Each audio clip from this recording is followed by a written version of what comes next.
Hi guys, welcome back to CarBuyer Singapore, and today I have with me the all-new BMW 5 Series. It's actually the 8th generation of the 5 Series sedan, and this is a very special version because it's actually the i5 eDrive40.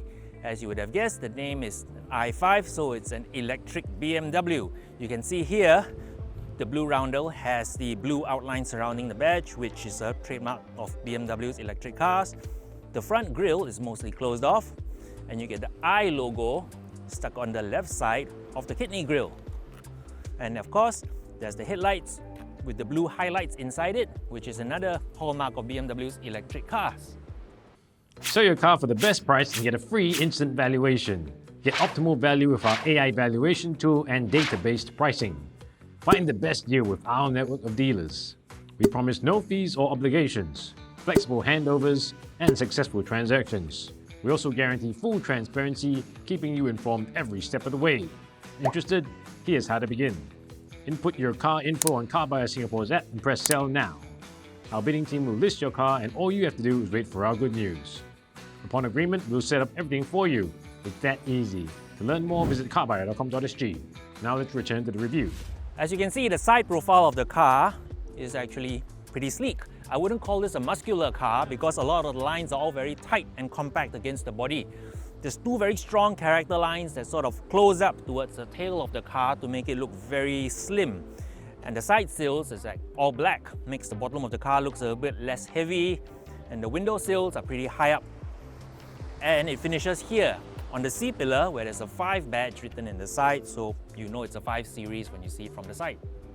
And here we are at the back of the i5. You can see the i5 badge on this side, the eDrive40 variant logo on the right side, and down at the bottom, you can see there are no exhaust pipes. There's two little outlines for what would have been exhaust pipes, but remember there's still the petrol and diesel versions of this car, so I'm guessing they share a similar design, except this is the EV, so there are no pipes in there. And there's the boot. It's actually very deep, it goes very far into the car, reasonably wide.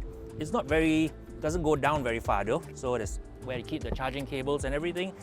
But all up, this is actually a pretty roomy boot for a sedan of this size.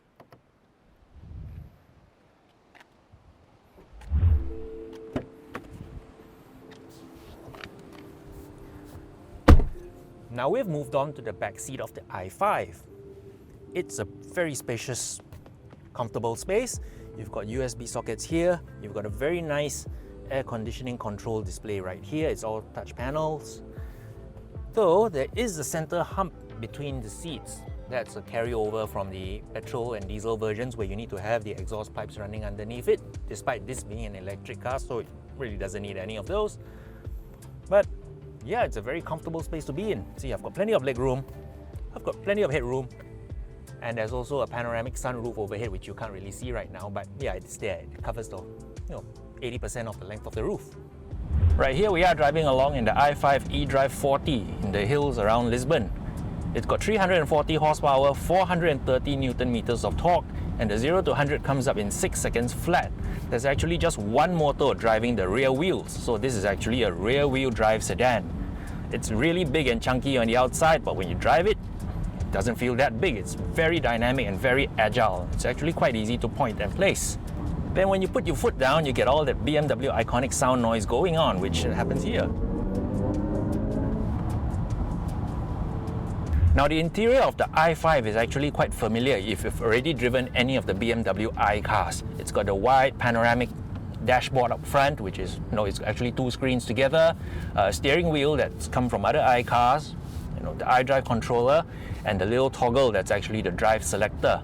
But in typical BMW fashion, it's all been improved. For example, instead of running BMW's operating system 8.0, it now runs 8.5. Well, the air conditioning vents actually come from the i7. If you've already driven an i7 or seen an i7, you'll find them very familiar. Well, that's all for our first look at the i5 eDrive40. If you've liked this video, remember to follow and subscribe on our YouTube channel for more.